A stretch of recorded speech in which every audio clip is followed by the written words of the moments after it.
Bueno, pues hola y bienvenidos a un teatro crítico en el que hablaremos de la conferencia inaugural dada por Gustavo Bueno Martínez en el 12º Simposio Internacional de Didáctica de las Ciencias Sociales, acontecido en Oviedo el 3 de abril de 2001 y titulada Identidades y Educación, la perspectiva de un filósofo. Para ello contamos con la compañía de Daniel Alarcón, musicólogo, y Hola, de Santiago López, profesor de filosofía. Hola, ¿qué tal? Buenas tardes. Buenas tardes a ambos, bienvenidos a Teatro Crítico, ¿qué tal estáis? muy bien, muy bien. Pues bien, poco que decir, estupendamente. Resistiendo. Exactamente. Bueno, la conferencia que impartió Bueno, cuyo tema le fue ofrecido por los organizadores del simposio, de hecho, Bueno dice que sospecha que detrás del rótulo, sobre todo por la parte de la perspectiva de un filósofo, estaba el coordinador del simposio, que era Friera Suárez, pues desarrolla una pequeña introducción, tres bloques un poquito más densos y un apartado final. Así que por no prolongarnos mucho, pues casi pasamos ya al primer bloque que trata sobre las ideas de cultura y personalidad y le cedo la palabra a Daniel Alarcón. Vale, pues a ver, el problema que ofrece el título de la conferencia es que es identidad es educación. Pero claro, el problema es que identidad se suele tomar como una palabra con un sentido muy claro, pero en realidad es una idea filosófica pues, mucho más complicada, ¿no? Y entonces, la identidad se ha convertido casi en una ideología. Podrías hablar casi de identitarismo como de la ideología que utiliza por bandera la identidad, pero no a cualquier sentido de la idea de identidad, sino a sentidos que tienen casi una connotación axiológica. Pues podemos hablar, por ejemplo, de cuando se dice es que es su identidad, ¿no? Entonces, todos estos sentidos en realidad pues, son sentidos más bien ideológicos, más que filosóficos. Aparte que se desmonta muy rápidamente, porque cuando se dice, por ejemplo, que es su identidad, porque claro, la identidad del nazi es matar judíos, por ejemplo. Es un poco bruto, ¿no? Como un ejemplo, pero quiero decir que se ha formado toda una ideología identitaria y entonces yo tengo la sospecha de que ya en 2001 los tiros van por ahí. De hecho, el artículo de Bueno que se titula Predicables de la identidad, pues ya en realidad aquí es de 1999, es decir, 2 años anterior, la motivación que tuvo el artículo fue precisamente que estaba empezando a aparecer el rótulo este de señas de identidad, ¿no? Con todas estas cosas de los nacionalismos y estas historias, ¿no? Entonces yo creo que el rótulo de esta identidad y educación iba por ahí. Pero ¿qué sucede? Que como quiera que la identidad tiene muchos sentidos, pues en principio tratar en abstracto la relación entre identidad y educación, pues es muy difícil hacerlo. Y entonces tomándolo como fin, como fin de la propia conferencia, puesto que los fines pueden ser mediatos o inmediatos, pues se puede tomar este fin como un fin mediato y como medio para poder responder a la pregunta, pues Bueno utiliza las ideas de cultura y de personalidad. ¿Por qué? Porque según que la identidad se entienda como identidad personal o se entienda como identidad cultural, la relación entre identidad y educación será diferente. Entonces, por eso el artículo tiene los dos primeros puntos, se puede considerar en principio y a simple vista que son divagaciones, pero en realidad está muy conectado porque si no, no se puede contestar la pregunta, porque la idea de identidad pues, tiene muchos sentidos. Entonces, son 4 ideas las que contiene el artículo, que son la idea de cultura, la idea de persona, la idea de identidad y la idea de educación.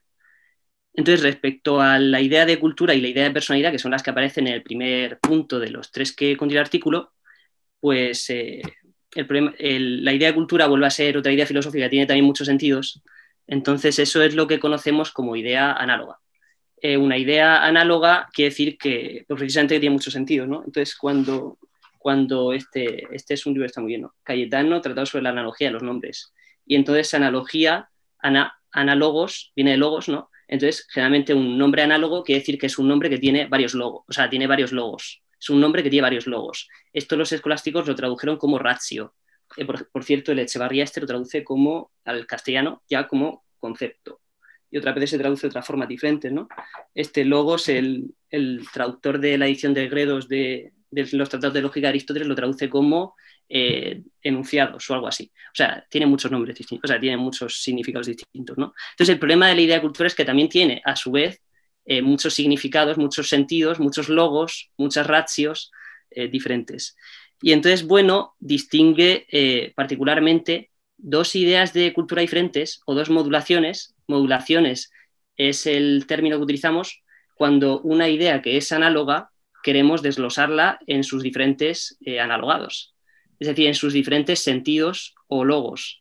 Entonces, hablamos de una idea análoga cuando la desplegamos, hablamos de modulaciones, y cuando la idea es unívoca, hablamos de determinaciones o especificaciones. Y entonces la idea de cultura tiene principalmente dos modulaciones. Una modulación que es la idea de cultura subjetiva y otra modulación que es la idea de cultura objetiva. Entonces, la idea de cultura subjetiva sería anterior en el tiempo y es la que vendría en el rótulo, por ejemplo, cuando se dice es una persona culta.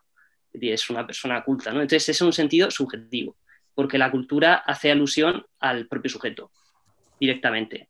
Pero luego surgiría otro sentido de la idea de cultura ya en el siglo XVIII, que es un sentido ya objetivo, en el que, por ejemplo, se puede decir que esta taza de té es cultura, ¿no? Es parte de una cultura. Pero entonces ya no está en el sujeto, la taza de té está fuera del sujeto, aunque alude a sujetos que la han construido.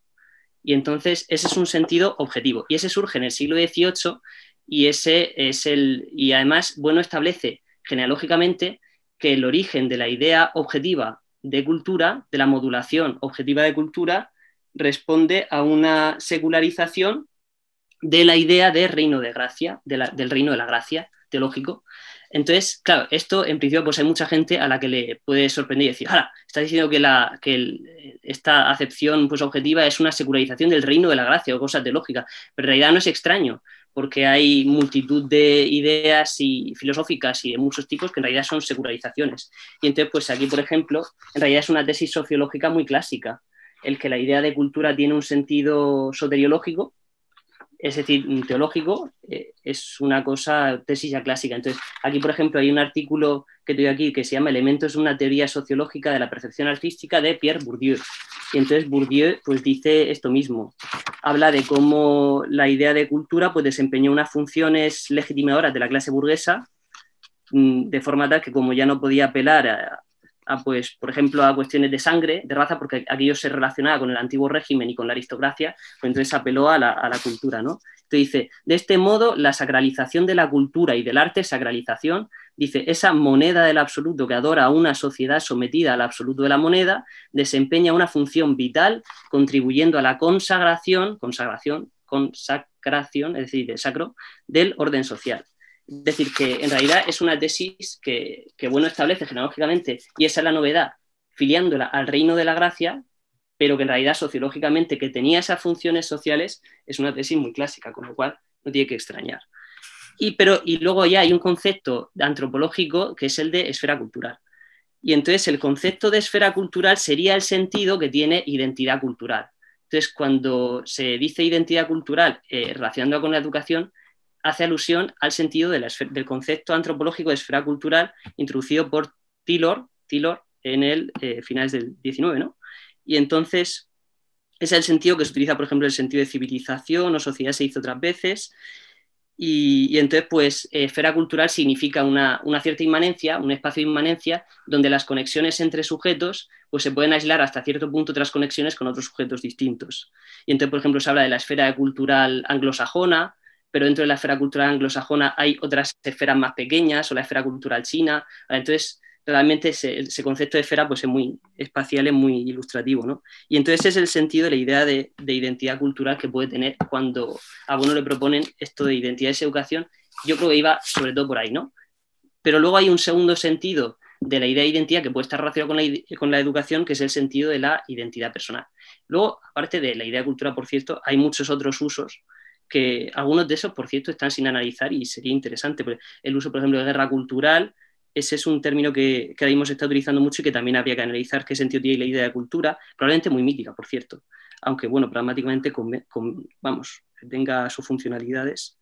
O el sentido de cultura de la cancelación, igual, ese es un sentido que son neologismos. Bueno, y de la idea de personalidad, por lo que decía de la identidad personal, esto tiene mucha relación con la educación y esto se puede ver, por ejemplo, en la propia estructura de la LOGSE, cuando se dice lo siguiente, dice, la función principal de la educación consiste en permitir al niño la conformación de su propia y esencial identidad, ¿no? Entonces este tiene el sentido de la identidad personal, porque es la identidad que hace alusión a la persona del niño.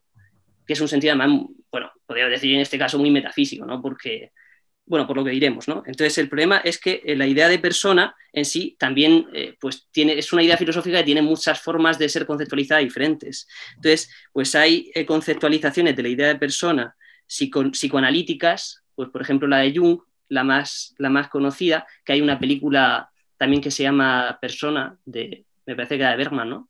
Buenísima, y que bebe esta de Jung, esta idea de persona de Jung. Luego hay de la psicología evolutiva y luego ya está la concepción antropológica, que es la que tomará bueno. ¿Qué pasa? Que cuando se habla de identidad personal en educación, en contextos educativos, se hace referencia al concepto de persona que utilizan los psicólogos evolutivos. Lo que sucede es que el concepto de persona que utilizan los psicólogos evolutivos pues tiene un cierto problema a la hora de enfrentarse a la crítica antropológica, porque tiende a concebir que los sujetos son una especie de entes sustanciales que, bueno, al final tienen una serie de resonancias que casi parecen espiritualistas, ¿no? Entonces, el concepto que bueno da de persona es antropológico.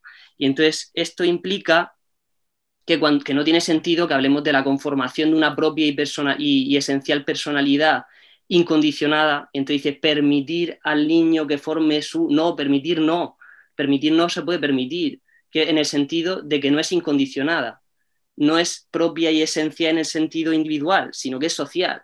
Y entonces es propiamente la identidad personal, es el resultado de una enculturación. Es decir, no es ninguna permisión del profesor, sino que es propiamente una enculturación social, no individual. Y entonces estos son los dos sentidos que tienen más relación con la idea de educación. El sentido de la identidad cultural, que corresponde al concepto antropológico de esfera cultural, y el sentido de identidad personal, que corresponde al sentido de, o sea, que corresponde a la idea de persona que manejan los psicólogos evolutivos, pero que quizá tiene ciertos problemas cuando se la somete a la crítica antropológica. Y entonces, pues esto es lo que tendría que decir de estas dos ideas. Muy bien, pues no sé si Santiago quiere añadir algo a este primer bloque Bueno, la verdad es que hay muchas cosas que decir de este artículo, porque hay muchísimas ideas que se están manejando, que son, por así decir, interdependientes unas de otras. A mí me gustaría recoger la última idea o la última tesis que viene arrastrando o que viene comentando Daniel, que tiene que ver con la identidad personal, que yo creo que básicamente donde bueno ataca es a esa idea de ego cartesiano, de un yo, de una res cogitans que ya existe previamente a cualquier tipo de determinación, ¿no? Y un poco yo tengo la sensación que ese es el tipo de ego o de yo que reclama o que la mayoría de psicólogos y sobre todo los pedagogos, que son los que están ahí, digamos, mediando supuestamente entre la faceta educativa en los institutos, en los colegios y la faceta, digamos, más psicológica.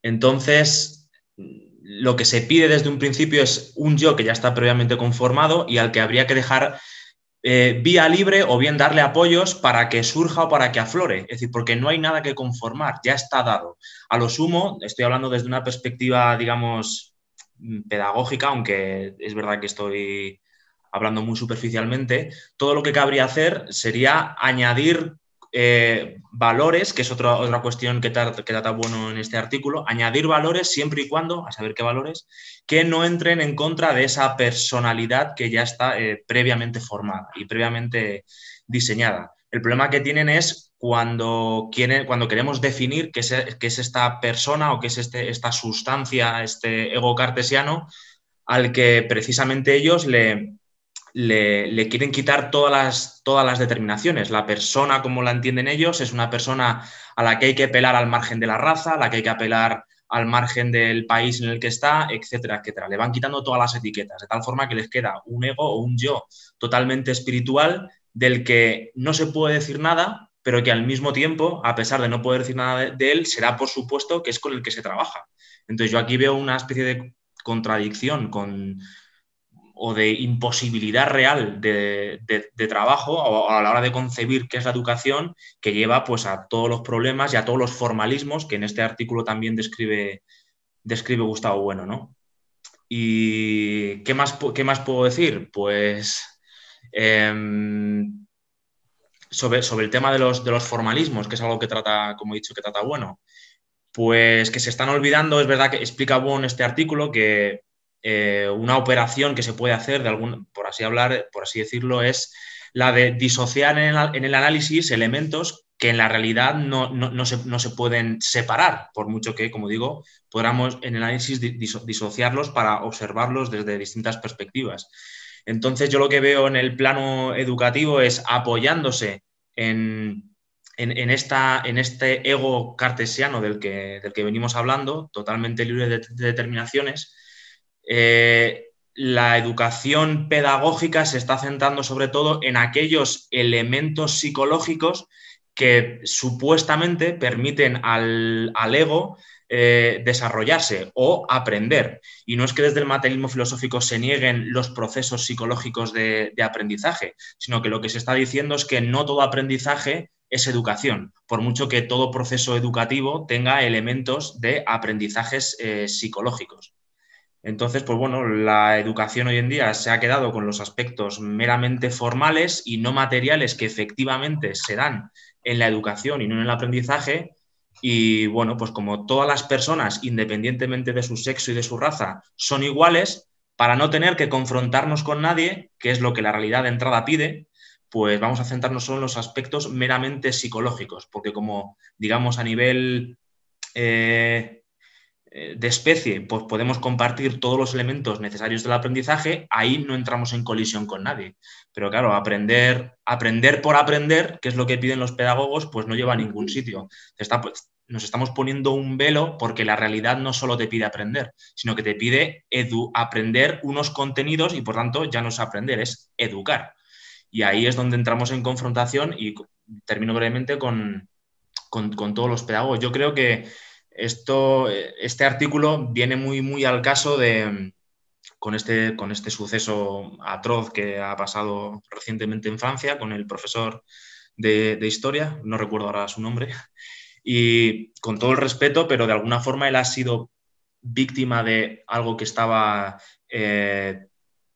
predicando, por así decirlo. No quiero faltar ahora mismo al respeto, en el sentido de que está enseñando una tolerancia al margen de cualquier contenido que en verdad no es real. Y el otro día leí en el periódico, creo que fue en el diario El País, no sé hasta qué punto es cierta esta noticia, que el profesor en cuestión, antes de mostrar las caricaturas de Mahoma, pedía que sus alumnos o que cualquier alumno que pudiera sentirse ofendido por esas caricaturas, que o bien podía cerrar los ojos o bien podía salirse del aula. Pero claro, entonces la pregunta es, ¿realmente qué tolerancia le estás enseñando? Porque lo que le estás enseñando en verdad a esa persona es que que él no tiene por qué tolerar lo tuyo.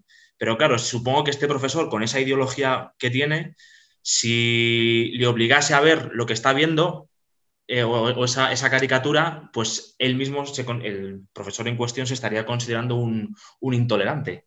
Por tanto, aquí tenemos una especie de contradicción entre la que se está manejando el profesor y otros tantos, que en verdad lo que está diciendo es o tú me toleras porque no te queda otra, o yo te tolero porque no te queda otra. Y el que realmente está tolerando, a lo mejor es porque, o sea, si yo en verdad no puedo enseñar tolerancia. Lo que en verdad estoy haciendo es imponerte, y eso es lo que tenemos que ir asumiendo, una serie de valores que no son neutros, sino que pertenecen a una determinada cultura, con todas las comillas que se quiera, y que o te impongo la mía o tú me impones la mía, ¿vale? Porque hay culturas que no se pueden tolerar mutuamente porque se excluyen. Entonces, por no pegarnos, por no enfrentarnos unos con otros, lo que estamos viendo es, nos centramos solo en los aspectos psicológicos, porque si nos metemos en el contenido de las cosas, de los valores que realmente hay que enseñar, unos u otros, a los que hay que optar necesariamente, pues lo que nos damos cuenta es que necesariamente estamos enfrentados. Unas identidades con otras, porque la identidad psicológica no existe. Lo que existen en todo caso son identidades políticas, no me gusta hablar tanto de culturales, realmente definidas, que chocan en la dialéctica de estados unas con otras. Y bueno, pues esto es todo lo que puedo decir de momento. No sé si ha sido demasiado largo. No, está bien. Ambos habéis tocado cuestiones que están completamente implicadas con este primer apartado que trata, bueno, sobre todo, bueno, la cultura y la personalidad. La cultura en cuanto a su génesis, en cuanto a cultura subjetiva, ¿no? Como un concepto de una idea de cultura inicial que en su desarrollo va a dar lugar, como ya comentó Daniel, a la cultura objetiva, ¿no? Entonces, bueno, explica los orígenes de la cultura subjetual, distinguiéndola de la cultura subjetiva, ¿no? Y luego de la cultura objetiva. Y eso es lo que le permite un poco apuntar a lo que llegará más adelante, que es el hecho de que cada cultura es diferente, que hay que distinguir, ¿no? Y que hay que objetivar, hay que definir. Al igual que él, cuando comienza la introducción a la conferencia, se define en cuanto a sus coordenadas, puesto que ya le ponen en bandeja, ¿no?, la perspectiva de un filósofo, ¿no? Se lo ponen, ¿no? Le incitan ya a que no hable desde otra disciplina, desde otro campo, desde la sociología o la antropología, sino desde la perspectiva de un filósofo. Y como dice, bueno, toda sociedad, ¿no?, o civilización que haya alcanzado un desarrollo determinado ya contiene, ¿no?, en su campo, en su ámbito, a una serie de ciudadanos, de personas que ya son filósofas de por sí, dado ese desarrollo. Pero lo importante es definirse desde qué coordenadas trabajan cada uno de esos ciudadanos, y él ya levanta cartas diciendo que pertenece a una tradición filosófica, de la Academia de Platón, y que la suya en concreto, y a esas alturas del 2001, en el que el sistema ya estaba bastante desarrollado, pues él bien declara que se mueve desde las coordenadas del materialismo filosófico. Quiere decir, ya empieza a acotar el punto de vista desde el que va a afrontar. Y esto luego tiene su correlación a la hora de hablar de cultura, y pone algunos ejemplos que son muy jugosos, muy interesantes en este artículo, ¿no?, como son casos concretos de España en ciertas épocas, de qué se consideraba culto o qué no.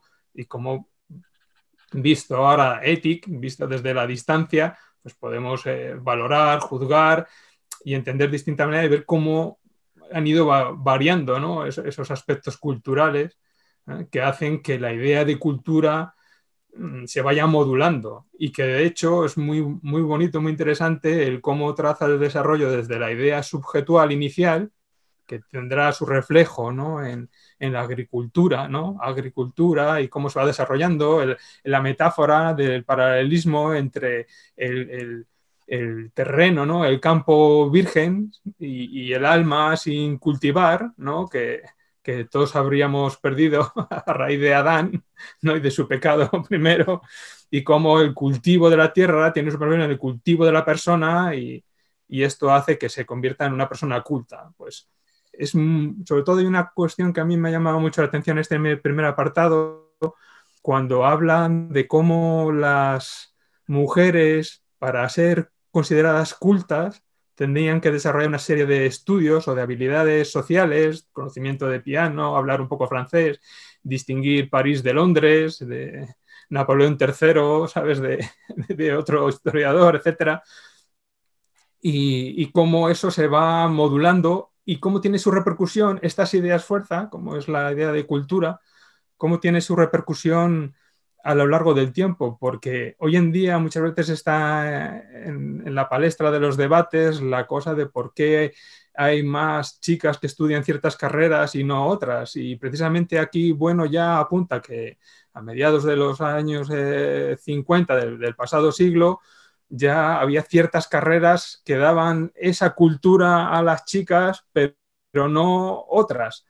Quiero decir que esa idea fuerza ya lanzada en esa época de lo que era culto o no, tiene su repercusión hoy en día, y es muy interesante ver cómo, bueno, ya lo percibe en esa época y consigue señalar el correlato, ¿no?, que va teniendo la idea fuerza, ¿no?, de cómo habéis apuntado que luego tiene sus repercusiones en hechos que han acontecido, pues, hace 2 días, ¿no? Entonces esto es muy importante, porque se ve que la idea de cultura que se va desarrollando luego también abarca a la idea primigenia y la vuelve a modular. Y esta dinámica es muy importante a tenerla en cuenta para otros términos, otras ideas que hoy en día también se están tratando dentro del materialismo filosófico, como puede ser el de la estética, el arte, la economía, el capitalismo, etcétera, etcétera, ¿no?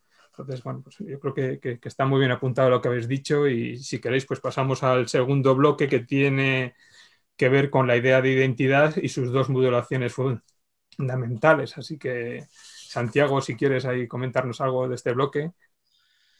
Bueno, pues quizá esta es la parte, la de las predicables de la identidad, una de las, al menos para mí, ¿no? De las más complicadas y que merece una lectura muy atenta. En este artículo, bueno, menciona la identidad sustancial, ¿no? Y luego la identidad esencial. Y precisamente esta identidad sustancial de la que habla Bueno, lo primero que habría que decir es que hay que desmarcarla de esa otra identidad sustancial monista cartesiana de la que venimos hablando previamente.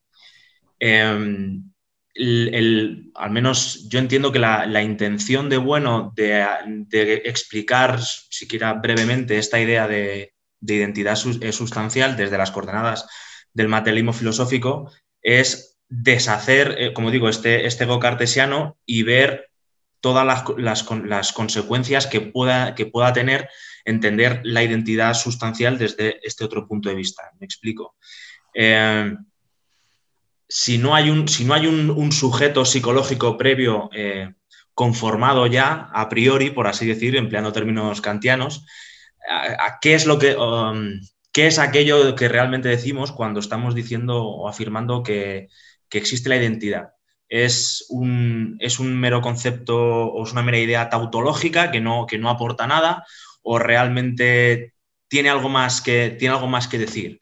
Entonces, yo creo que Bueno intenta desmarcarse de toda... Si intenta desmarcarse de la idea egológica, psicológica, cartesiana de la identidad, es porque cree que de alguna forma esta idea lleva a una concepción tautológica y no dice nada. Es curioso ver entonces que la idea de identidad se conforma en base a operaciones distintas, a varios o muchos predicables que se pueden, digamos, concatenar, no sé si decir, bueno, tiene una serie de connotaciones de isología y también de sinalógicas respecto al cuerpo operatorio.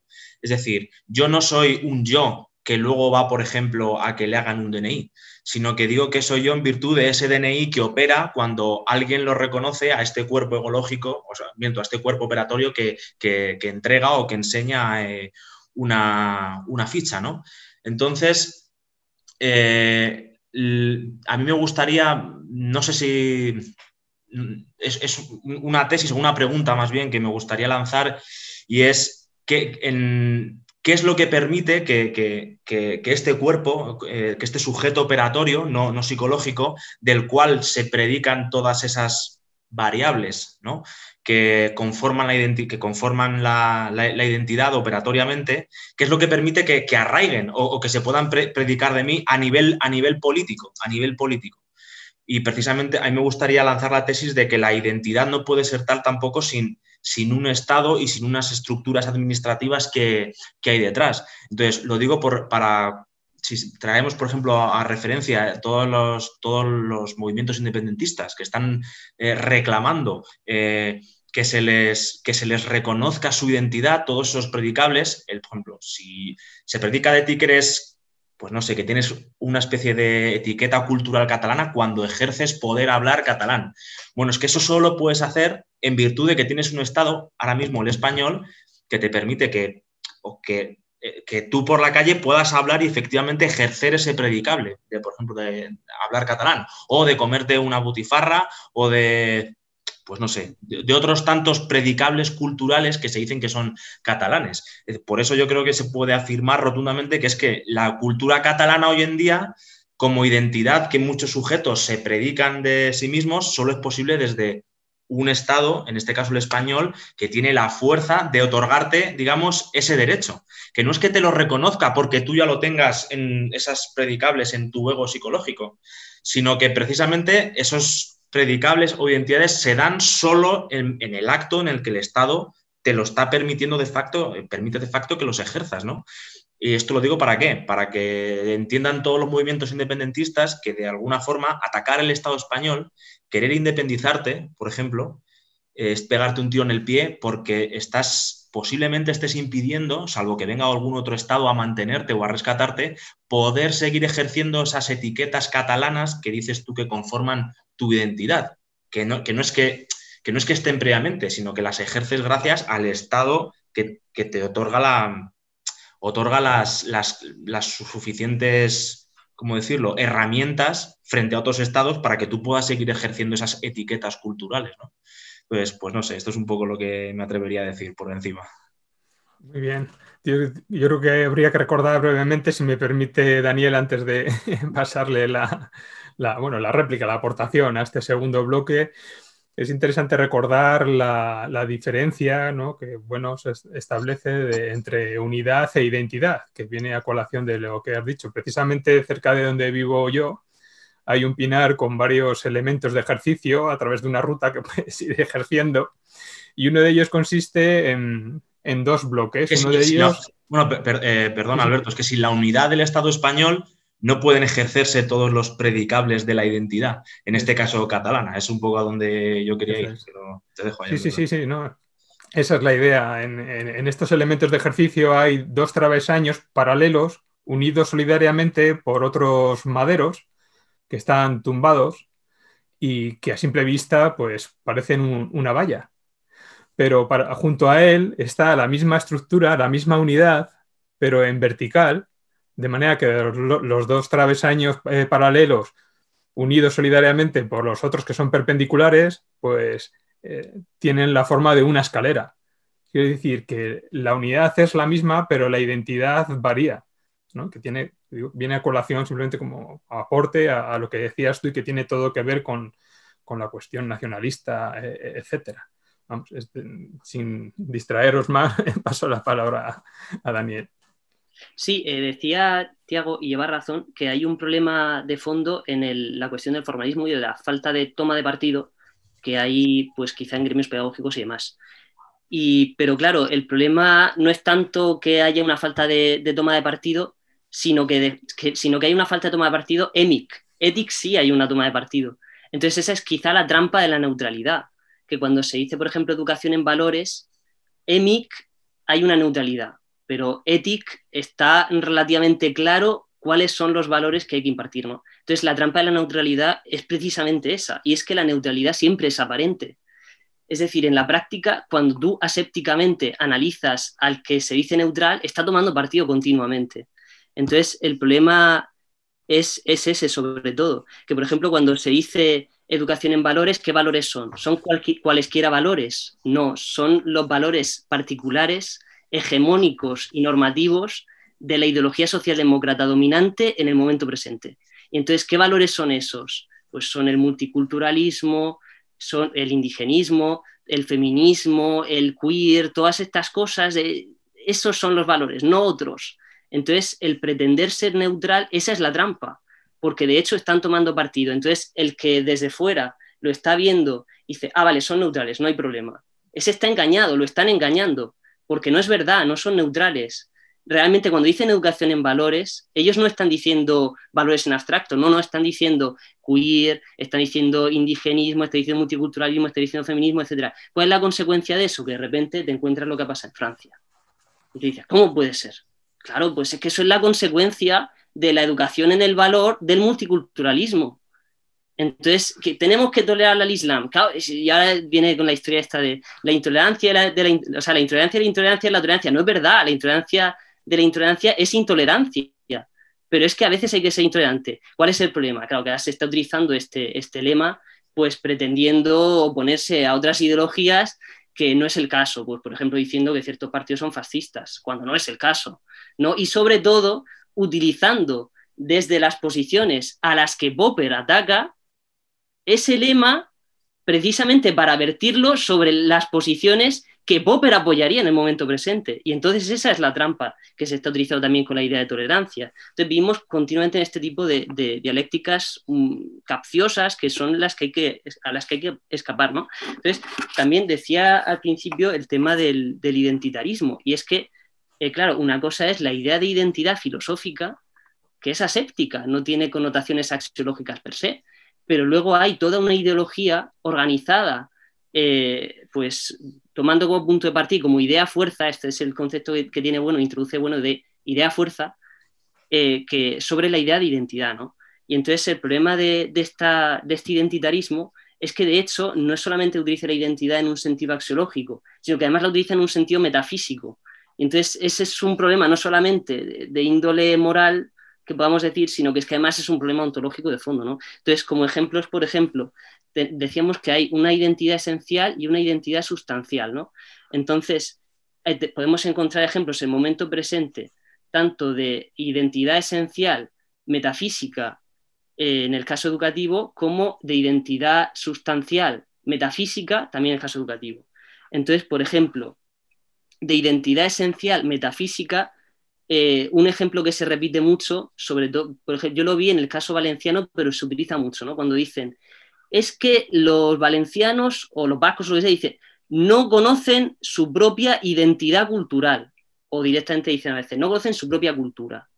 Claro, es que esa es una esencia sustancializada, o sea, es una esencia hipostatizada, no voy a decir sustancializada para guardarlo para el de sustancia, ¿no? Pero es una esencia hipostatizada, porque es la propia ciudadanía valenciana del momento presente la que te dice cuál es la identidad valenciana. Y esa identidad valenciana a lo mejor sencillamente ya no existe, y es la identidad española. Y entonces el problema es que cuando dicen no conocen su propia identidad cultural, están utilizando una idea de identidad esencial metafísica, porque no es esencia antes que existencia, sino que es existencia antes que esencia. Entonces tú partes de la existencia de los fenómenos en regresos hacia la esencia. Y entonces si los valencianos no tienen esa identidad, no puedes decir que desconocen su propia identidad, sino que propiamente esa identidad ya no existe. Entonces la estás hipostatizando, entonces es un problema. Y luego, sobre el caso de la identidad sustancial, pues pondría de ejemplo además muy evidente de identidad sustancial hipostatizada al Institut Nova Historia catalán este.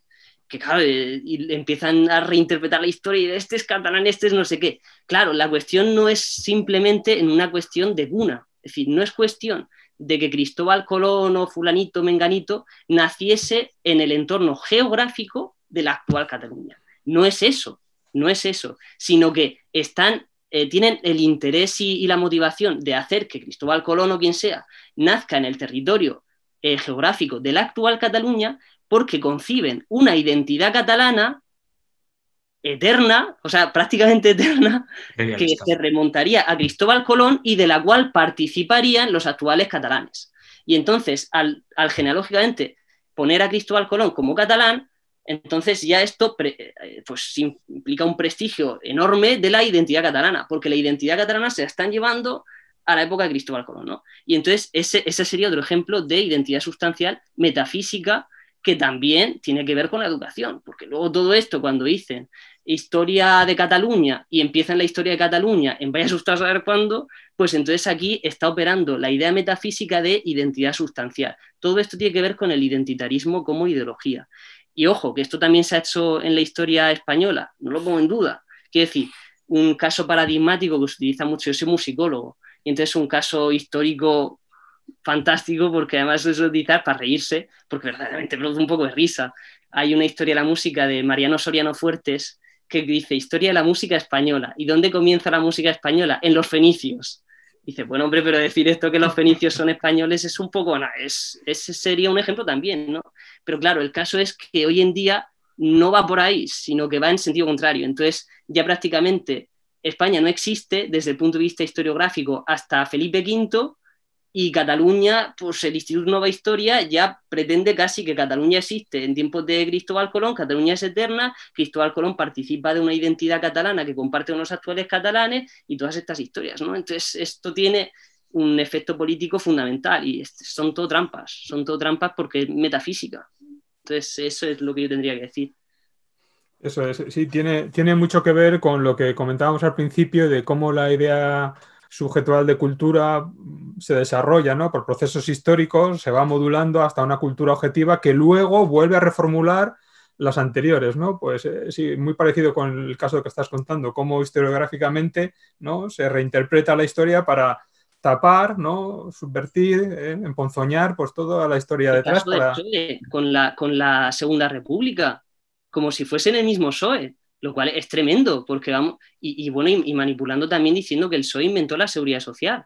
Esto lo estamos viendo ahora. ¿Por qué? Pues porque conciben un PSOE, una identidad sustancial del PSOE metafísica, que es un PSOE transhistórico y que ya solamente por tener las mismas siglas, yo como PSOE me puedo atribuir los logros supuestamente axiológicamente positivos, y digo supuestamente porque no es así históricamente, las bondades que tuviese el PSOE de la Segunda República, que era el PSOE de los atentados, el PSOE que mataba, el PSOE que hacía terrorismo, y ese es el PSOE. Pero yo sustancializo el PSOE y el PSOE es el mismo, tiene la misma identidad en todo este tiempo, se salta en la parte en la que el PSOE desaparece en el franquismo y luego se vuelve a refundar, que es cuando le dice el Partido Comunista Español, el PCE, cuando decían 100 años de fundación del PSOE, decía, y tantos en el exilio y desaparecido, ¿no? Que oye, que los que nos quedamos aquí, ¿no? Entonces el PSOE que se refunda es otro completamente distinto. Pero ellos ya se arrogan unos logros ficticios, axiológicamente positivos de la Segunda República, cuando ese PSOE, en caso de ser el mismo, cosa que es discutible, ni siquiera tendría la misma identidad. Serían dos PSOEs, o sea, son identidades diferentes. Es un caso también de identidad metafísica que se está utilizando ahora mismo. Sí, ahí tiene mucho que ver la cuestión del relato, ¿no? Que cada vez tiene más presencia en la prensa, ¿no? El PSOE ya a finales del franquismo ya tenía en marcha el funcionamiento de lo que era el relato. ¿Y el relato qué es lo que va a dar? Una cultura, ¿no? Un relato al final te va conformando un aspecto cultural y te unifica, te homogeneiza, no te permite el lisologismo de la interpretación histórica, con lo cual al final ese relato permite una continuidad, ¿no?, eterna, ¿no?, de la misma idea, ¿no?, como comentas, ¿no? Eso tiene todo que ver. Pues si queréis pasamos al tercer bloque por no superar la hora y hablamos de la educación e identidad cultural y personal, que es muy jugoso porque ya, bueno, en esta conferencia ejercita una sistemática que se puede ver prácticamente en todos los artículos y demás, que es cosas básicas como definir los conceptos, que es lo que hemos estado haciendo en estos dos bloques, confrontarse dialécticamente, ¿no?, contra otras posiciones, pues antropológicas o psicológicas o pedagógicas, ¿no? Va marcando las diferencias para marcar las propias coordenadas desde las que él trabaja. Y muchas veces esta cuestión, ¿no?, que algunos pueden considerar farragosa y que tirando de metáfora culinaria sería la mise en place, es decir, el torneado de las zanahorias, el pelar las patatas, el preparar el agua para hervir, que puede ser un poco tedioso porque todo el mundo, y más hoy en día que lo que queremos es meter la cuchara ya y saborear, pues se puede hacer un poco arduo, ¿no?, dado los tiempos en los que vivimos. Pero ya en este tercer bloque y en el aspecto final que pasamos a comentar ahora, pues bueno, ya empieza a cocinar todos los ingredientes que ha estado preparando hasta ahora con una finura exquisita. Y entonces, pues bueno, Daniel, te paso la palabra si quieres para hablar de este tercer bloque y el aspecto final y rematamos, si os parece. Sí.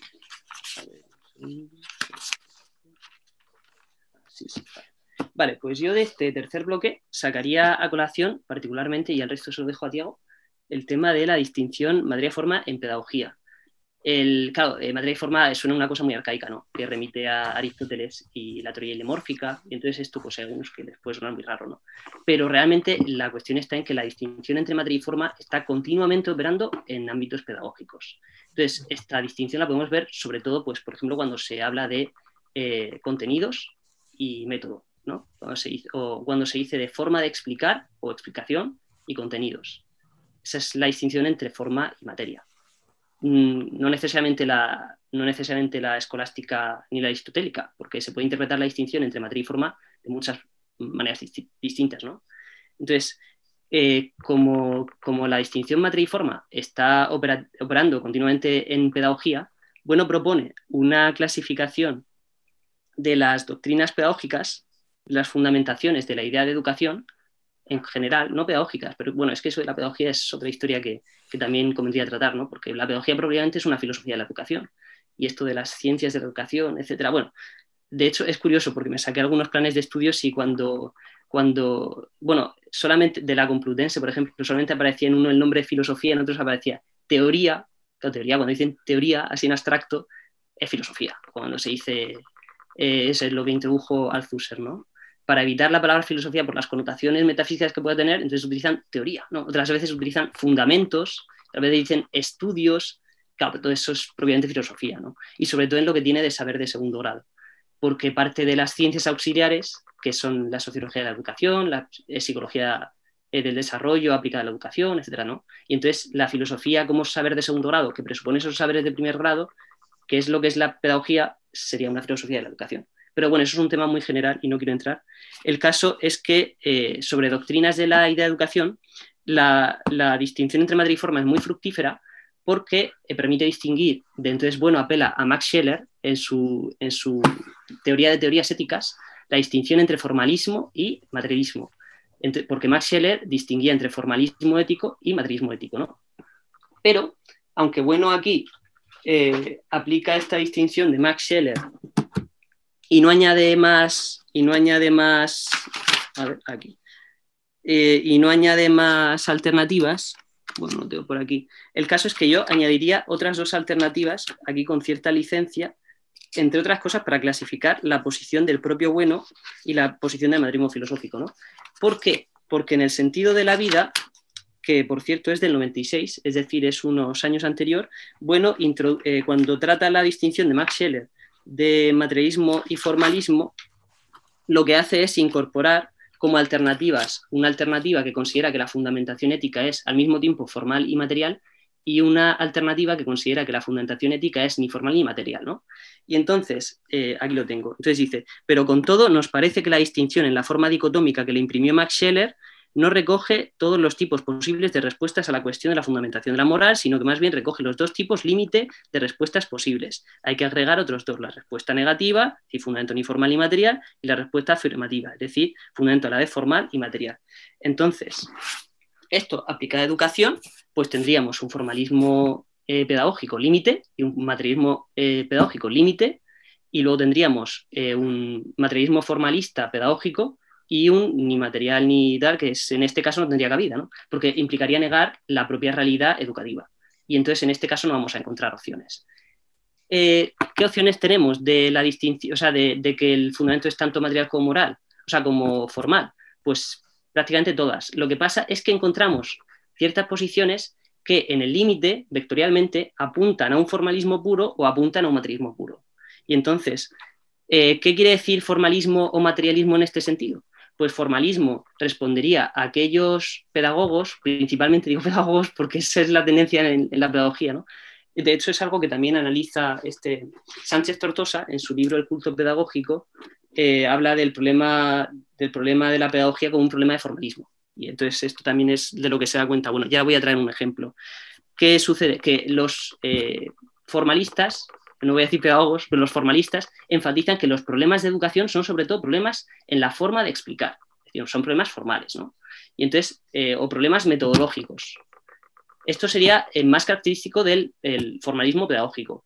El materialismo pedagógico implicaría prácticamente la negación de la didáctica como tal, es decir, la negación de la importancia que pueda tener en el proceso educativo la forma, y en el caso del materialismo formalista, pues claro, desde nuestra concepción de la distinción materia y forma, pues nosotros asumiríamos que materia y forma son conceptos conjugados, es decir, la distinción es diamérica, lo que implica que no podemos separar la materia y la forma, no podemos decir que esto es una cuestión de forma de explicar y otra cuestión de materia de explicar, no podemos decir esto es la forma y esto es la materia.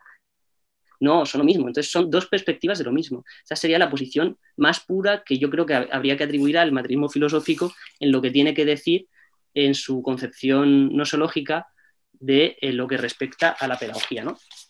Entonces, de formalismo que vectorialmente apunta al formalismo puro, he traído un ejemplo que es que me encanta, porque yo he hecho por el máster de formación de profesorado por circunstancias biográficas mías personales que no viene al caso, pero el caso es que tuve un seminario de estos que nos ponen del máster de profesorado, que les encanta, pues temas de comunicación, ¿no? Comunicación, aspectos formales, además. Bueno, pero dentro de lo formal, más formal aún. Pues entonces yo me he sacado este PowerPoint que me enviaron para un seminario.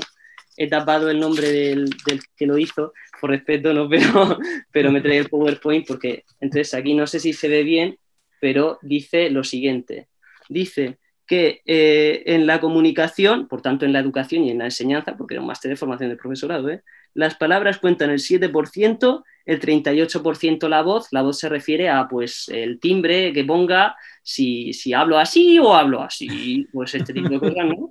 Si hablo más lento o hablo más rápido, ese tipo de cosas, y el 55% lenguaje no verbal, es decir, si estoy así, si estoy así, si estoy... Entonces, estas cosas dice que el 55% del proceso educativo y de la comunicación en general implicaría esto. Y las palabras son un 7%. Entonces, claro, esto implica que si ahora mismo de lo que yo estoy diciendo me quitáis el audio, ponéis un audio de Moncho o de quien sea, o de un humorista, y dejáis mi cuerpo y mediante procedimientos acústicos lo que hacéis es copiar los aspectos sonoros y tímbricos y demás y los reproducís en aquel, y entonces las palabras ponéis las palabras de yo qué sé, de un discurso de un humorista que está haciendo un monólogo tal, entonces teóricamente el 93% de lo que yo estoy diciendo ahora mismo se mantendría incólume.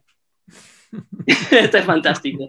¿Qué pasa? Que esto en el momento en el que pone uno pone uno en Google 73855 educación, y entonces aparece regla Mehrabian 73555 es un mito. ¿Qué sucede? Que esto es un señor que, estudiando la influencia que pudiese tener el lenguaje no verbal en ciertos casos muy concretos para comunicar ciertas emociones, etcétera, entonces concluyó esto mediante metodologías que nosológicamente además podemos considerar muy discutibles. Esto se extrapola y entonces ahora tenemos un máster de educación en el que me están enseñando cómo es el profesor y me están diciendo que lo que yo diga, con las palabras que yo utilice, los conceptos, las ideas, cómo los concatene, etcétera, eso vale un 7% de lo que yo transmito a los alumnos. ¿Qué sucede? Pues que aquí, si la educación no se ha destruido por completo, es un milagro. Es un milagro. No es un milagro, ¿por qué? Porque no es un milagro. No es un milagro porque evidentemente el profesor de a pie sabe que no se puede tomar esto en serio, porque si se toma esto en serio, llegan los chavales a selectividad y es un desastre. Pero esto es lo que llamaríamos formalismo casi puro, porque estamos hablando de que los aspectos formales, de que si el timbre de la voz o mi lenguaje no verbal y demás, son el 93%. Entonces, que ya los conceptos que utilice, las tesis que yo explique, todas esas cosas no valen nada. Bueno, pues un 7% me parece muy poco, ¿no? Ese es el formalismo. Y de materialismo más puro, pues realmente es muy difícil encontrar ejemplos en el ámbito pedagógico porque, como digo, las líneas históricas están muy definidas hacia el formalismo. Pero sí podríamos, pues más o menos de andar por casa, poner ejemplos, pues más de lo que se llama generalmente profesor de la vieja escuela, no sé. El único ejemplo que a mí se me ha ocurrido, y esto pues dice por dónde va la tendencia y es por el formalismo, es pues, por ejemplo, aquí pondría Jesús Maestro en algún vídeo donde dice donde niega ya de raíz la propia posibilidad de existencia de una didáctica en cuanto encargada del estudio del método, es decir, de la forma. Claro, pues en sí la didáctica sí que tiene cierta funcionalidad, es decir, el estudio de si determinada método, pues si utilizan las nuevas tecnologías o tal, para esto en concreto, para aquello, tiene su cabida como disciplina. Quiero decir que la propia efectividad de la forma está ahí. Entonces, yo, por ejemplo, no llegaría a aquello. Yo a Jesús Maestro lo pondría casi como un materialismo puro en esa declaración concreta, en otra no, quiero decir, a lo mejor aquello lo pillo, pero el caso que iría por ahí, ¿no? Y ya está, y entonces eso sería lo que yo tendría que decir, pero aquí se puede ver más o menos lo fructífero que es, porque Sánchez Tortosa utiliza esto de formalismo pedagógico, pero no llega a explicar, y entonces aquí la explicación de Bueno es súper fructífera para clasificar y diagnosticar este problema que tiene consecuencias evidentes, claro. Porque el problema es que así el sistema educativo, si estos son los asesores y los que enseñan a dar clase, pues es difícil, ¿eh? Bien, eso. Santiago, pues bueno, sí, adelante con este tercer bloque y rematamos. Recogiendo el hilo de Daniel, porque yo creo que esto es lo más fructífero, me vais a permitir un cierto psicologismo de por qué se producen, digamos, estas sustantivaciones de formalismos y de materialismos, cuando en verdad solo se pueden hacer ciertas disociaciones, porque como ha explicado Daniel, son conceptos conjugados. Yo creo que aquí todo el mundo de fondo está pidiendo el armonismo, ¿vale? Y el armonismo implícitamente solo puedes obtenerlo si te quitas de en medio todos los contenidos materiales. Y entonces vamos a intentar buscar una teoría que case con toda para no tener que pegarnos y no tener que tomar partido.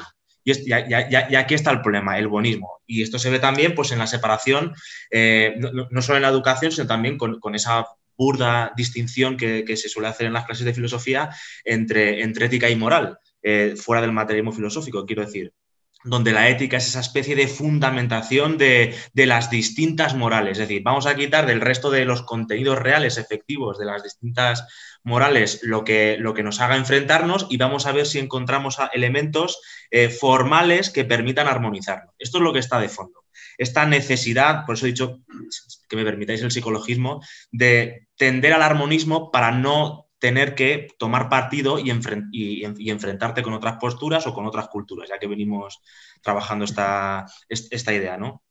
Entonces, pues bueno, esto pues sucede igual pues, con la alianza de civilizaciones. Habrá una forma, el mundo llevará de suyo alguna especie de estructura que todavía no conocemos, que podemos encontrar, porque además la ciencia, pues desde fuera del materialismo filosófico, se ve como un teoreticismo o como un adecuacionismo. Estará ahí esa estructura formal que todavía no conocemos y que nos permitirá armonizar los contenidos materiales que no nos gustan, ¿vale? Pero claro, lo que hay que decir obviamente es que si queremos, claro, quiero decir que los contenidos materiales o bien de lo que se quiere enseñar o de las distintas morales, por ejemplo, no son, digamos, no son un papel de caramelo que se pueda quitar, porque el que en distintas sociedades haya unas morales y no otras es porque ayuda a la recursividad y a la manutención, por así decirlo, de esa misma sociedad. Es decir, que el formalismo, pedir el formalismo tanto en la educación como en el terreno, digamos, como en el terreno moral es absurdo. Y aquí es lo que está de fondo, y me reitero, es el armonismo, que es lo que está detrás, que todo el mundo lo pide porque no queremos tomar partido y no queremos asumir que la realidad en la que nos movemos y política es dialéctica y en la que estamos enfrentados. Y que muchas veces, si tú no tragas, te tragan. Es así de sencillo. Y predicar una especie de tolerancia porque tarde o temprano los demás te la van a reconocer, pues lo que va a permitir es que te machaquen, básicamente, y no sé, es que yo creo que es el formalismo lo que está de fondo. Me gustaría también reiterar, y esto se liga precisamente con la distinción que se puede hacer entre la persona kantiana, la persona entendida desde la filosofía kantiana, con el ciudadano. ¿Por qué se quiere educar a la persona y no al ciudadano? En este caso al ciudadano español, porque si educas al ciudadano español, necesariamente tienes que tomar partido. En cambio, si quiero educar al hombre, lo que digo, ya estás pidiendo de fondo el armonismo. ¿Por qué? Porque los hombres somos todos iguales. Intentan levantar la categoría moral desde categorías, digamos, no sé si decirlo, etológicas, como todos tenemos más o menos fisiológicamente el mismo cuerpo, pues de él predicamos los derechos de la persona, que todos somos iguales. Y están de nuevo pidiendo el armonismo. En vez de, lo que hay que asumir es que la realidad es dialéctica, que no somos personas, que somos ciudadanos o españoles o franceses o alemanes, y que educar solo tiene sentido en la medida en que asumes que estás enfrentado a otro. Y entonces, para mantener la recursividad de tu propia sociedad, ¿no? Porque entonces, si cae la unidad, en este caso España, si cae la unidad, va a caer su identidad y a tomar por saco todas las etiquetas culturales que te quieras poner y mantener. Como caiga la unidad, ¿a quién le reclamas tu unidad, o tu identidad catalana o tu identidad? Pues a nadie. O sea, que lo que importa primero es asumir que estamos enfrentados y que a veces es posible coyunturalmente casar intereses con otros, pero siempre frente a un tercero, y que a veces no es posible. Y entonces, pues Pues nada, que no es una cuestión psicológica el decir las sociedades no están enfrentadas por una cuestión de que tengamos odio a la gente o porque seamos malos o porque como imperialistas españoles, como le escuché el otro día a una de, no sé de qué partido era, de Podemos, no es una cuestión de darse golpes en el pecho, sino que es asumir necesariamente que las estructuras de una sociedad necesariamente están enfrentadas a otras y necesitan cada una de sus morales, de sus moralidades para mantener, como digo, la reiteración pues, económica y política y de todo tipo, ¿no? Y nada, bueno, y respecto a la identidad también, pues por ejemplo, esto se ve que no se me olvida, con el tema de los inmigrantes, que también es un tema muy, muy importante, porque precisamente es que todos queremos salvar al inmigrante, o la mayoría de partidos políticos, apelando a la persona, de que el inmigrante no es una persona, de que el inmigrante es una persona. Y esto puede sonar fuerte, pero es que el inmigrante... es que los derechos no se les dan a las personas, como digo, se le dan a los ciudadanos. Entonces, si un Estado no puede, porque no tiene capacidad económica y política de darte precisamente la identidad española, que es la que te da los derechos, pues ¿a quién reclamas? ¿A quién se le reclaman los derechos del inmigrante? Porque de facto todavía no los tiene, hasta que el Estado se los da. Y si se los da es porque puede, no porque no quiera reconocérselos, porque nadie tenemos aquí los derechos metidos, que es lo que decía antes. Entonces, bueno, a lo que iba, que aquí lo que está de fondo es el armonismo, que es lo que todo el mundo pide de fondo. Y eso es lo que hay que negar desde el materialismo filosófico, pues de raíz. Y nada más, no se me ocurre. Sí, Daniel. Sí, no, que yo me gustaría insistir en ese tema, que el problema es que la neutralidad es aparente, ¿no? Entonces, sobre todo se utiliza como arma capciosa para ocultar las verdaderas intenciones. Entonces, perdona, Daniel, que si somos conscientes, perdóname la expresión, es que el problema es de puta madre, porque los demás que vayan tragando los demás. El problema es cuando nosotros nos tragamos esa neutralidad y nos meten doblada. Europa, parece que Europa es neutral, porque viene para bien para todos los países, ¿no? Vendrá bien para Alemania, por ejemplo. Eso es, que el problema es que para ayudar, que no es una cuestión de ser antiético, el problema es que para ayudar al que necesita ayuda ética, necesitas tomar constancia de la realidad dialéctica, que no es armónica. Entonces, por ejemplo, el tema de la educación universal, ¿cuál es el problema? Claro, que la educación universal, que esto también lo añade Bonino, me parece muy interesante, porque cuando se habla de educación universal o educación de la persona en abstracto y no del ciudadano y todas estas cosas, ¿qué sucede? Que no es neutral tampoco, entonces se traduce, entonces la cuestión es que la educación universal, y aquí yo también he hecho un repaso, se puede traducir sobre todo en varias vías, ¿no? Entonces, cuando se traduce como un humanismo, pues realmente es una forma de imperialismo. Quiere decir, ¿qué hace la ONU? Cuando la ONU llega a un árabe del Beirut o de lo que sea, o llega a un chino de Sichuan, o llega a un esquimal de Alaska y le dice moralmente lo que está bien y lo que está mal, eso es imperialismo. Es decir, lo que hace la ONU es imponer el imperio de los países occidentales o los países no occidentales. Ahora, pues es que es un imperio, quiero decir, es que eso es imperialismo. Entonces, y si nos viene bien, adelante. Convendrá. Es decir, que yo no pongo en duda, que éticamente pongo en duda que esos derechos sean naturales, porque yo soy la naturaleza, no es lo que es, pero yo no pongo en duda que éticamente convenga que la ONU haga eso, que yo estoy encantado con que la ONU haga eso. Pero, jolines, no digamos que eso no es imperialismo, porque eso es imperialismo. Y el tema y entonces, cuando se traduce como un humanismo, pues esto de la ONU es un imperialismo puro y duro. Es lo mismo que hacía la Iglesia Católica. Para bien, ojo, que yo no digo que no, pero que es el ecumenismo, es el ecumenismo. Y entonces, el problema es que cuando se traduce en un multiculturalismo, esto es la educación universal, cuando se dice el cosmopolitismo, dice, vamos a educar ciudadanos del mundo. ¿En qué se traduce? Con el inglés. Como si eso fuese aséptico. Lo que pides es lubricas mucho más los mercados de Reino Unido y de Estados Unidos. O sea, ahí está la cosa. Que por lo menos que no les hace falta tampoco, porque ya son el imperio, pero encima, y aquí sí que, igual que le tiramos dardos a CELA y a todo el sistema educativo de la izquierda indefinida, también hay que tirarle un buen dardo a Esperanza Aguirre con el tema del inglés, porque lo que está haciendo es favorecer que los mercados de anglófilos pues tengan mucha más potencia de la que tienen, pero como sé inglés me doy un golpe de pecho y voy a salir al mercado internacional. No, vas a salir al mercado que favorece a Estados Unidos y a Reino Unido, ahí es donde sale. Claro, pero lo que decía es la neutralidad aparente. Entonces, EMIC, cosmopolitismo, ciudadano del mundo. ETIC, ¿en qué se traduce? En Hispanoamérica, en indigenismo, y en España, en nacionalismo separatista. Entonces, dice EMIC, yo voy a educar ciudadanos del mundo. ETIC, ¿qué se está haciendo? Identidad vasca, identidad gallega, identidad catalana, identidad gallega. ¿Y todo esto para qué? Quiero decir, para que nos matemos entre nosotros. Quiero decir, éticamente es una perversidad decir que tomar conciencia de que el cosmopolitismo es una realidad aparente que no corresponde que no es propiamente lo que está sucediendo, sino que propiamente se está tomando partido a favor de los nacionalismos separatistas que están llevando a que nos matemos entre nosotros entre diferentes comunidades autónomas. Eso no es perversidad ética, es todo lo contrario. Lo que hay que hacer es tomar constancia de que el cosmopolitismo es una apariencia falaz que no corresponde ética a ninguna realidad y que lo que se está haciendo es dialécticamente tomando partido por realidades que nos confrontan como comunidades autónomas.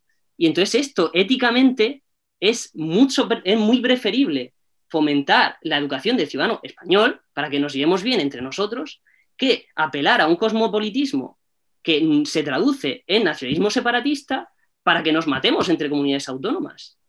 Que es el tema, que cuando se apela a la ética y al cosmopolitismo es que no hay relación. Se da la ética por sentado o se dan una serie de cosas por sentadas que se traducen en perjuicio ético de los propios ciudadanos. Y entonces esa es la trampa siempre. Entonces la educación universal se traduce en eso, en nacionalismo separatista o en imperialismo de la ONU. Que el imperialismo de la ONU me parece muy bien, ya digo que yo no estoy en contra, pero es imperialismo. Que no es imperialismo contra no imperialismo, sino que es o mi imperialismo o el tuyo, por así, hablando muy burdamente, ¿no? Pero vamos, que sí, no hay que quitarse el imperialismo de encima, sino imponer el tuyo, ya está, dicho abiertamente. Pues muy bien, chicos, yo muy agradecido de vuestra participación y además porque en todos los bloques que hemos tratado, más o menos ajustada o desajustadamente, queda en evidencia lo que abre bueno al comienzo de la conferencia y con lo que cierra, que es precisamente la dialéctica de las ideas, que están, como bueno comienza diciendo que las ideas de identidad y de educación no son exentas, es decir, están en conflicto entre ellas mismas y con otras, no viven aisladas. Y esa dialéctica es la que habéis estado reflejando precisamente en cada uno de los apartados, como a nivel por la cultura que la atraviesa o por la educación o la personalidad, al final tiene su reflejo en conflictos y precisamente lo que Daniel ha estado diciendo como neutralidad, ¿no? Que enmascara un posicionamiento, ¿no? Eso es a lo que apuntaba Santiago, ¿no? Cuando habla de armonismo, es de armonismo pero completamente intencionado, ¿no? Y entonces esto lo que refleja es el final de lo que dice Bueno, ¿no? Que esa dialéctica, esa lucha de unas posiciones frente a otras, de unas identidades frente a otras, pues conforman una educación frente a otra y que el hilo conductor más general que tenemos hoy en día y que genera esa armonía o esa neutralidad que camuflan una posición violenta y de supervivencia, pues Bueno ya señala aquí en el 2001 a los derechos humanos, ¿no? Es decir, que ya entran en contradicción en su primer artículo, ¿no? Donde todos los humanos nacemos iguales. Bueno, no nacemos con el mismo idioma ni con las mismas condiciones culturales ni demás. Entonces ya el decantarse a una frente a otra está generando un conflicto, una dialéctica y una lucha por la supervivencia. Y bueno, lo que viene a decir al simposio, rematando ya, si me permitís, y si queréis un minutillo cada uno por no excedernos del tiempo, lo que dice finalmente es que si no tienes clara la identidad, no puedes hacer una educación. Lo que puedes hacer es ensayos pedagógicos que vayan saliendo al paso sin saber muy bien qué identidad, porque esa identidad, como habéis señalado los dos, pretende ser algo que no moleste, que sea políticamente correcto, que sea inclusiva, cuando la realidad no es así, porque vivimos en conflicto frente a otras personas y otros países y otras culturas. Entonces, si queréis un minuto brevemente para poner la guinda y finiquitamos para no entretener más ya a María. Daniel.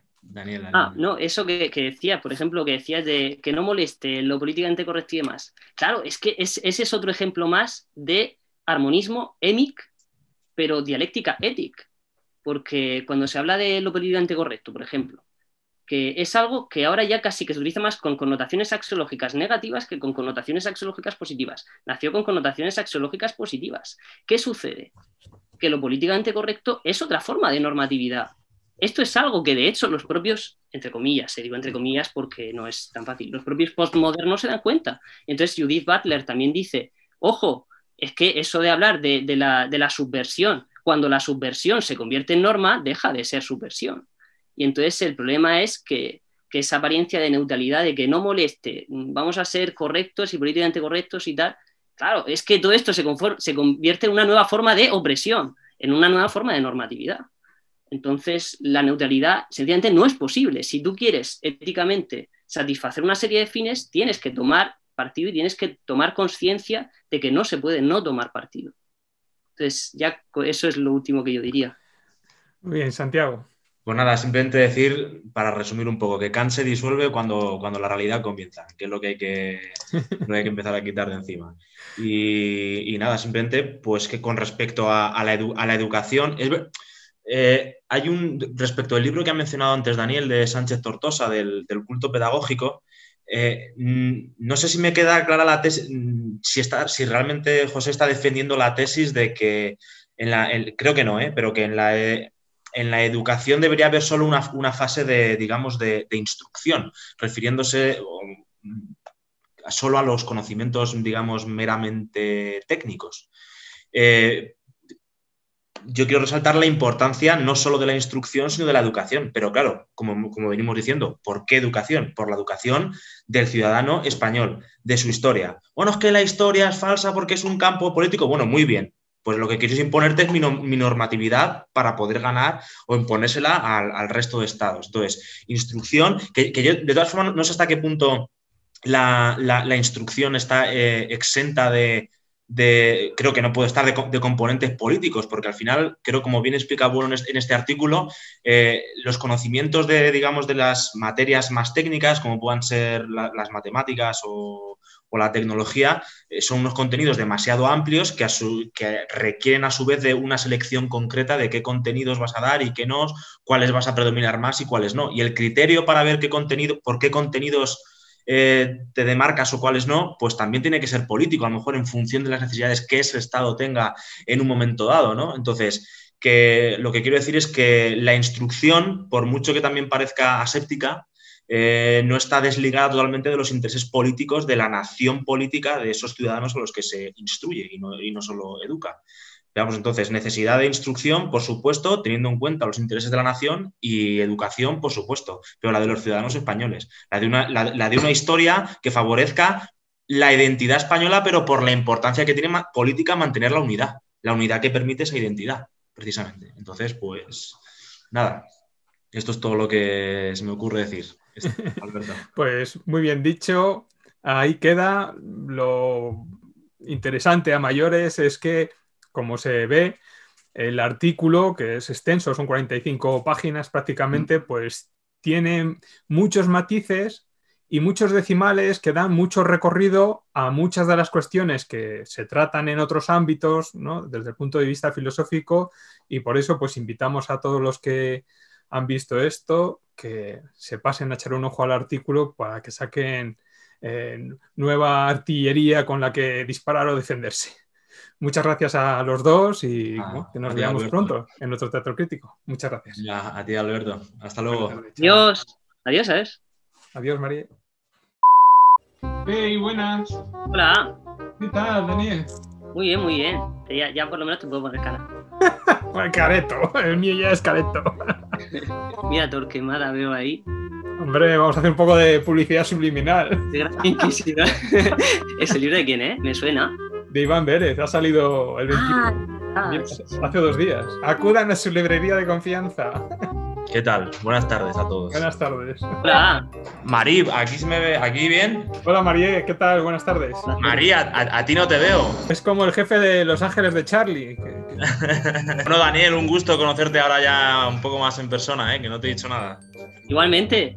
Que solo te conozco por Twitter y entonces eso no da mucho de sí. Hay que buscar ya la corporeidad de los encuentros. Bueno, ahora vamos a empezar la charla de verdad. Bueno, chicos, que yo digo... porque yo estoy sudando, yo estoy sudando. Bueno. Yo creo que Daniel se ha ventilado todo el artículo en su primera intervención, o sea que lo puede dejar María ahí.